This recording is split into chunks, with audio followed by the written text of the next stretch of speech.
அஜித்குமாரோடைய good bad ugly திரைப்படத்தை பத்தி தான் இன்னைக்கு நம்ம வந்து பார்க்க போறோம். குட் பேட் அக்லி திரைப்படத்தை டைரக்ட் பண்ணிருக்காரு டைரக்டர் அதித் ரவிச்சந்தர். இந்த படத்துக்கு வந்து இசையமைச்சிருக்காரு ஜிவி பிரகாஷ்குமார். இந்த படத்துடைய முக்கியமான ஸ்டார் கேஸ்டிங்கா அஜித்குமார், த்ரிஷா, அர்ஜுன் தாஸ் அண்ட் ரெட்டின் கிங்ஸ்லி, சுனில் மற்றும் பலர் வந்து நடிச்சிருக்காங்க. குட் பேட் அக்லி படத்தோடைய ஒன்லைன் என்ன அப்படின்னு சொல்லிட்டு பார்த்தோம்னா, ஏகே ரெட் டிராகனா பெரிய கேங்ஸ்டரா வந்து இருக்காரு. அவருடைய கேங்ஸ்டர் லைஃப் வந்து ஃபேமிலிக்காக விட்டுட்டு வராரு. பட் அப்படி விட்டுட்டு வந்த அப்புறமா தன்னுடைய ஃபேமிலிக்கு ஒரு பிரச்சனை வருது. அதனால மீண்டும் கேங்ஸ்டரா, அதாவது ரெட் டிராகனா வந்து மாறி அந்த பிரச்சனையை வந்து சால்வ் அவுட் பண்ணாரா இல்லையா அப்படின்றதுதான் படத்தோடைய கதை. ஸோ குட் பேட் அக்லி ஆரம்பிச்சு அது 2 மணி நேரம் 20 நிமிஷம் முடிகிற வரையும் அது முழுக்க முழுக்க வந்து அஜித்குமார் அவர்களை செலிப்ரேட் பண்ணக்கூடிய ஒரு படமா வந்து வந்திருக்கு. அதுவும் ஜிபியு யூனிவர்சல்ல நம்ம எடுத்துட்டு போயிட்டு மிக்ஸ் பண்ணி அவங்க சொல்ற அந்த கதையை ஜாலியா எந்த ஒரு பெரிய லாஜிக்கும் வந்து எடுத்துக்காம அப்படி செலிப்ரேட் பண்ணா படம் வந்து உங்களுக்கு வந்து செம்மையான ஒரு மாசான ஒரு ட்ரீட்டா வந்து இருக்கும். அதுவும் ஏகே ஃபேன்ஸுக்கு. அண்ட் தென் படத்துல வந்து எனக்கு பல மூமெண்ட் வந்து பிடிச்சிருந்துச்சு. முக்கியமா வந்து அஜித்குமார் அவர்களை நம்மளுடைய மணி ஹெய்ஸ்ட் ப்ரொஃபசர் அண்ட் டான்லி, அதை தாண்டி ஜான்விக், இப்படி இவங்க கூடலாம் வந்து மிக்ஸ் பண்ணி ஒரு கதை ஒன்று வந்து வரும். அது இந்த கிளைமேக்ஸ் போர்ஷன்ல அதுவும் ரொம்ப நல்லா இருந்துச்சு. And then AK and Ramya இவங்க 2 பேரும் அதை மீட் பண்ற ஒரு மூமெண்ட்ல திடீர்னு ஒரு மெலடி சாங், படத்துல எந்த மெலடி சாங் இல்ல, அதுல ஒரு மூமெண்ட் மெலடி சாங். இந்த சாங் நம்ம வந்து கேட்டிருப்போம், கேட்டு அப்படி பயங்கரமா செலிப்ரேட் பண்ணிருப்போம். ஸோ அந்த மூமெண்ட் வந்து நல்லா இருந்துச்சு. பட் நான் சாங் பேரை சொல்ல விரும்பல.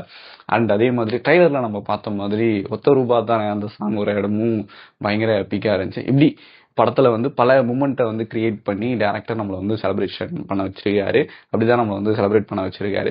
பட் மொத்தப்படி வந்து கதையில வந்து பார்த்தோம்னா பெரிய கிரிப்பா அந்த ஹோல்ட் பண்ணி நம்மளை வந்து கொண்டு போல கதை அப்படின்னு சொல்லிட்டு பார்த்தோம்னா, இது தமிழ் சினிமாவில் ஒரு 1000-2000 படத்துக்கு மேல வந்து வந்திருக்கும். ஸோ இதெல்லாம் நமக்கு தெரிஞ்ச கதை தான், அப்படி நடக்கும் அப்படின்றதெல்லாம் கெஸ் பண்ணக்கூடிய ஒரு மூமெண்டான தான் இருக்கு கதையில. பட் முழுக்க முழுக்க நான் சொன்ன மாதிரி அஜித்குமாரோடைய யூனிவர்சல்ல அது பில்லாவாகட்டும் இல்ல தினாவாகட்டும், இப்படி அவருடைய படங்கள்னு ஒன்று இருக்கு இல்லையா, அதில் வந்து சின்ன சின்ன டயலாக்ஸ் அந்த இல்லைனா அந்த ஃப்ரேமு, இப்படி எல்லா விஷயத்தையுமே வந்து நமக்கு வந்து காமிச்சிருக்காங்க. குறிப்பா ஃபிளாஷ்பேக்லாம் வந்து ஒரு ஸ்டைலிஷான ஒரு அஜித்குமார் வந்து வராரு. அதுவும் ரொம்ப எங்கா பயங்கர கியூட்டா அவரை பார்க்கும் போதே அவ்வளோ வந்து உள்ளுக்குள்ள ஒரு லவ் வருது. அப்படி வந்து வருது. இந்த படத்துல வந்து ஸ்பெஷல் அப்பியரன்ஸ் தான் வந்து சிம்ரன் அவர்கள் வந்து வந்திருக்காங்க. அவங்க பேசக்கூடிய டயலாக் இப்படி ஒட்டுமொத்தமா படம் முழுக்கவே இந்த மாதிரியான டயலாக்ஸ், இந்த மாதிரியான பல படங்களுடைய ரெஃபரன்ஸ், இது எல்லாத்தையுமே தான் நம்ம வந்து செலிப்ரேஷன் பண்ற மூமெண்டா இருக்கு. அதை முன்னாடியே சொன்ன மாதிரி படம் முழுக்க முழுக்க வந்து அஜித்குமார் அவர்களை செலிப்ரேட் பண்றது. கிட்டத்தட்ட ஒரு 30 வருஷத்துக்கு மேல இண்டஸ்ட்ரியில வந்து இருக்காரு. அவர் நமக்கு வந்து பல மறக்க முடியாத ஒரு படங்களை வந்து கொடுத்துருக்காரு. அது எல்லா படமும் இந்த குட் பேட் அக்லி படத்துல வந்து உள்ள எடுத்துட்டு வந்திருக்காரு டைரக்டர் அதித் ரவிச்சந்தர். ஸோ இதுதான் அவர் பண்ண ஒரு பயங்கர ஒரு கிரியேஷன் சொல்லலாம். அண்ட் தென் இந்த படத்துக்கு வந்து இன்னொரு ஒரு அசரான ஒரு உழைப்பு வந்து ஒருத்தர் கொடுத்துருக்காரு அப்படின்னு சொல்லிட்டு பார்த்தோம்னா ஜிவி பிரகாஷ்குமார் தான். கிட்டத்தட்ட படம் ஆரம்பிச்சு எண்டு வரையுமே அவருடைய அந்த ஃபயர் விடுற மூமெண்ட் வந்து நிறுத்தவே இல்லை. அவர் அந்த அளவுக்கு வந்து பிஜிஎம் வந்து பிரிச்சு மேய்ஞ்சிருக்காரு. அண்ட் தென் படத்துல வந்து என்னதான் வந்து பழைய விண்டேஜ் சாங்ஸ்லாம் நமக்கு வந்து வந்தாலும் ஜிவி பிரகாஷ்குமாரோடைய உழைப்பு வந்து தனியாவே தெரியுது.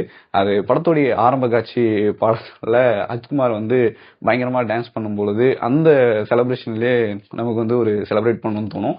அந்த அளவுக்கு வந்து ஜிவி பிரகாஷ்குமார் பயங்கரமா வந்து படத்துக்கு வந்து சாங்ஸ் வந்து போட்டிருக்காரு.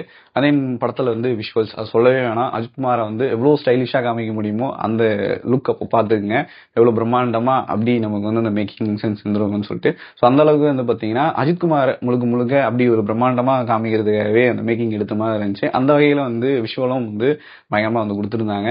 பட் இது எல்லாத்தையும் தாண்டி உங்களுக்கு வந்து ஒரு ஃபேனெல்லாம் அந்த மூமெண்ட்லாம் தாண்டி படத்துல கதை இருக்கா அப்படின்னு சொல்லிட்டு கேட்டா அது இல்ல.